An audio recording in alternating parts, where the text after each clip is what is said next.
Apakah Perang Dunia Ketiga itu benar-benar akan terjadi? Saya melihat sangat mungkin sekali itu terjadi.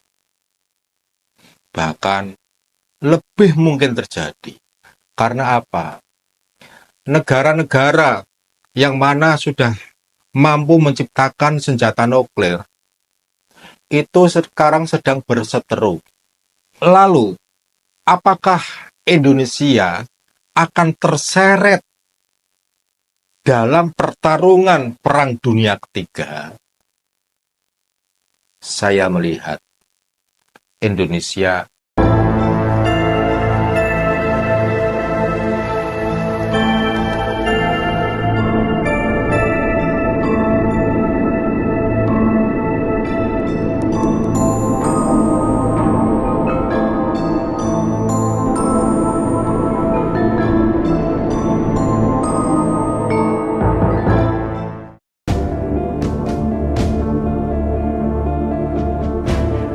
belakangan ini dunia sedang mengkhawatirkan akan pecahnya Perang Dunia Ketiga. Tapi ada beberapa orang justru menghendaki agar perang segera terjadi. Nah, kenapa ada beberapa orang, bahkan itu banyak sekali ya, yang menghendaki agar Perang Dunia Ketiga terjadi? Itu mungkin karena mereka yang menghendaki tersebut sudah putus asa dengan hidupnya. Hidup yang semakin sulit, meniti kehidupannya semakin susah, mencari makan semakin sulit. Nah, maka dia berpandangan biar cepat selesai, sudahlah perang aja. Ini saya lihat dari komen-komen di YouTube, entah di TikTok, entah itu di Facebook, di medsos lah intinya ya. Itu banyak sekali, sudahlah perang terjadi biar selesai. Nah, yang menginginkan seperti itu pertanda bahwa mereka itu sudah putus asa dengan hidupnya. Mereka tidak memikirkan bagaimana akibat ketika perang itu terjadi. Tidak memikirkan bagaimana sanak keluarga, yang penting selesai. Dikira selesai kalau sudah begitu, kan bukan. Enggak seperti itu. Hanya pemikiran-pemikiran yang diiringi dengan keputusasaan. Nah, apakah Perang Dunia Ketiga itu benar-benar akan terjadi? Saya melihat sangat mungkin sekali itu terjadi. Bahkan lebih mungkin terjadi. Karena apa? Negara-negara yang mana sudah mampu menciptakan senjata nuklir itu sekarang sedang berseteru. Contoh seperti yang belakangan ini marak diberitakan di medsos yang antara Israel dengan Iran. Mereka berseteru, bahkan berapa korban yang berjatuhan, berapa nominal kerugian, berapa korban rakyat sipil, tak terhitung jumlahnya. Hanya di berita-berita saja sekian ratus, sekian ribu. Padahal sangat besar sekali korbannya, sangat banyak sekali orang-orang atau rakyat sipil yang menjadi korban. Nah, lalu apakah Indonesia akan terseret dalam pertarungan Perang Dunia Ketiga? Saya melihat Indonesia tidak akan terseret dalam Perang Dunia Ketiga. Kenapa? Saya ibaratkan Indonesia itu sebagai tubuh, sebagai manusia.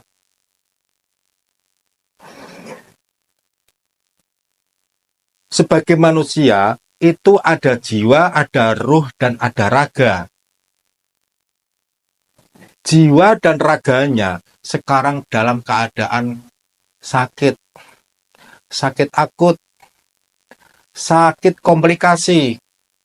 Jiwanya sakit, badannya juga sakit. Jiwanya bagaimana sakitnya? Sakitnya apa jiwa Indonesia ini? Mental. Mentalnya itu sudah pada kesakitan, pada sakit. Terutama orang-orang yang sebagai pemerintah ya, yang di atas. Banyak sekali melakukan tindakan-tindakan yang merugikan negara. Korupsi-korupsi yang semakin bertebaran, korupsi-korupsi yang semakin besar, bahkan hukum sendiri sulit menjangkau, sulit menyentuh yang mana penyakit itu karena terlalu dalam. Tubuhnya sendiri juga dalam keadaan sakit. Nah, rakyat ini saya ibaratkan sebagai tubuh. Sakit apa?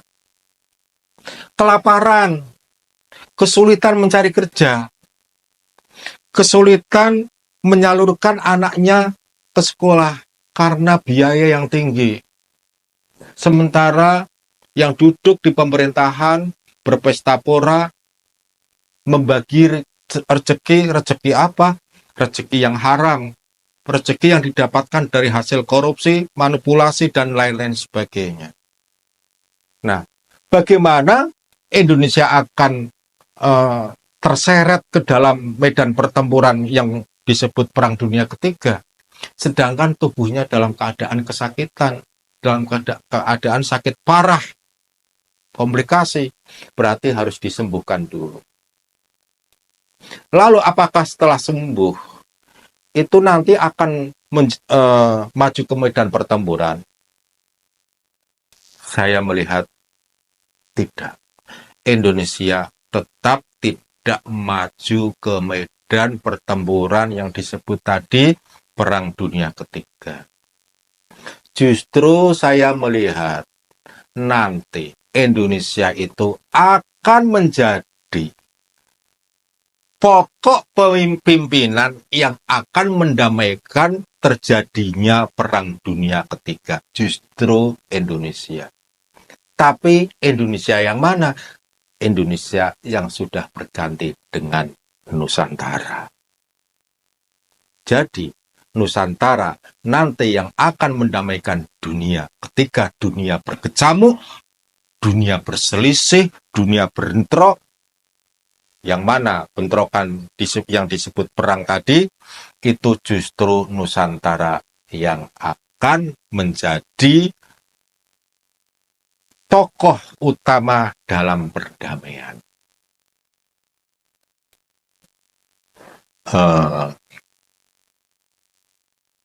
Ada sebuah kisah yang mana kisah tersebut dulu saya pernah diceritakan oleh orang tua. Kisahnya begini, atau ceritanya begini. Nanti suatu saat kelak Palestina akan merdeka. Dan ketika Palestina merdeka, Israel juga akan merdeka. Kedua-duanya diakui oleh dunia bahwa Israel dan Palestina itu sebagai negara yang merdeka. Semua mengakuinya, seperti Indonesia juga sudah diakui oleh dunia. Dan di saat itu, ketika Palestina dan Israel itu merdeka, maka kiamat. Di saat itu, saya bingung. Ketika Palestina dan Israel merdeka, kenapa kiamat? Kalau begitu, mending Palestina jangan merdeka. Mending selalu dijajah atau selalu berseteru terus dengan Israel.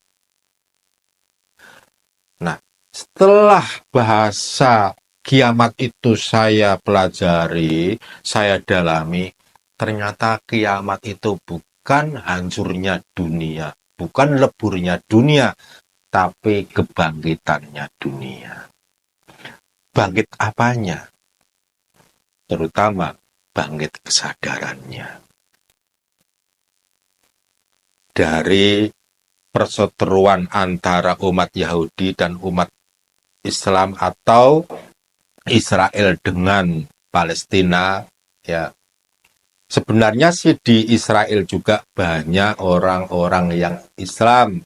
Di Palestina juga orang-orang Yahudi juga ada, Kristen juga ada. Cuman yang muncul di permukaan Israel itu Yahudi dan Palestina itu Islam. Nah, kedua negara tersebut itu mencapai kesadaran. Tidak ada perseteruan lagi atas perebutan kekuasaan tanah yang disengketakan. Nah, kenapa kok tanah itu menjadi sengketa? Itu pembahasannya nanti. Kenapa Israel dan Palestina itu sengketa dari zaman dulu sampai sekarang? Bahkan diklaim oleh orang-orang terdahulu. Ketika kedua negara itu sudah saling merdeka, tidak lagi terjadi perseteruan, maka kiamat. Saya akan membahas kembali tentang negeri kita tercinta, yaitu negeri Indonesia. Tadi saya mengatakan bahwa Indonesia tidak akan terseret dalam kancah Perang Dunia Ketiga. Kenapa? Karena Indonesia sedang memperbaiki diri. Memperbaiki diri agar sembuh dari penyakitnya, yaitu penyakit jiwa dan raganya tadi. Justru saya sangat mengkhawatirkan sekali kalau Indonesia ini terjadi pecah perang saudara. Itu yang saya khawatirkan. Sama sekali saya tidak menginginkan hal itu terjadi. Kenapa Indonesia lebih rawan ke perang saudara, bukan perang dunia ketiga? Yaitu tadi, karena rakyat semakin tertekan, penghasilan semakin berkurang, sementara biaya semakin meningkat. Kebutuhan-kebutuhan hidup semakin meningkat, menyekolahkan anaknya, anak agar sekolah ke jenjang yang lebih tinggi, ya. Jangankan sampai kuliah, sampai SMA, SMP saja kan sulit sekali karena biaya-biaya yang harus dikeluarkan. Sementara saya melihat yang duduk di pemerintahan, entah itu DPR atau pemerintahan mana, ya, itu berpesta pura, mengumpulkan pundi-pundi kekayaan dari hasil yang kotor. Kong kali kong yang terjadi. Hukum semakin lemah karena permainan-permainan orang-orang tertentu. Tolonglah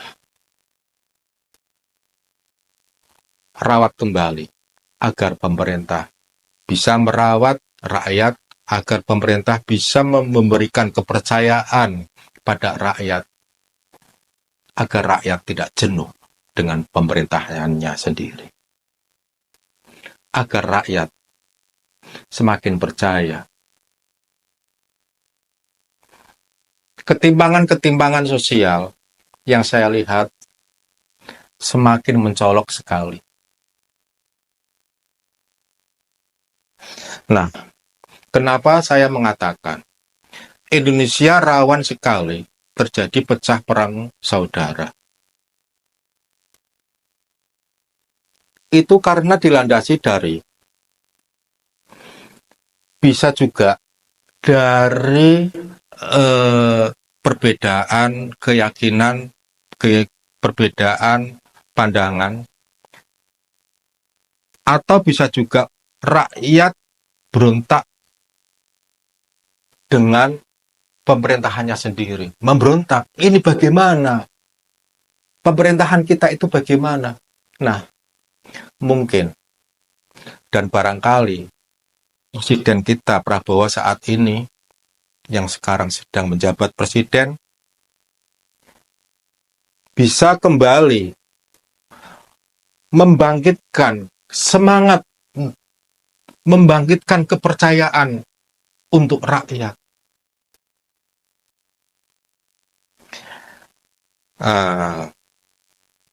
Saya teringat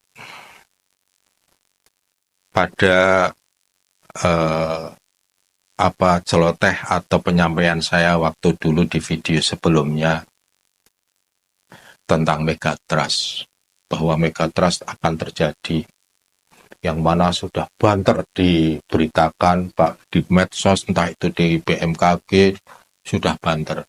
Tapi di situ saya mengatakan tidak akan terjadi Megatrust sebelum ada perseteruan. Perseteruan mana? Siapakah yang berseteru? Yaitu antar 4 kelompok. Yaitu antara rakyat dengan pemerintah dan rakyat dengan rakyat. Kita semua tahu, sebenarnya kita juga sedang terjajah. Terjajah apanya? Terjajah pola pikirnya. Presiden kita sendiri sudah menyampaikan, kita ini terlalu ramah kepada tamu, sehingga tamu tersebut betah sampai ratusan tahun. Sedangkan kita sendiri punya budaya, punya ajaran. Kita berbumi, saking menghormati tamunya, disuruh menyembah seakan-akan. Di mana jati diri kita? Ayolah, sadar. Sadar. Kita itu punya jati diri. Jangan mau diperbudak. Tamu ya tetap tamu. Kita adalah yang mempunyai tanah air kita. Mereka datang, kita hormati. Tapi satu syarat, jangan menginjak-injak orang pribumi. Semoga apa yang saya sampaikan bisa bermanfaat buat kita semua, terus buat saya, pemerintah dan rakyat-rakyat. Ayolah, ayo, mari bangun bersama. Bangun negeri kita. Rahayu, rahayu.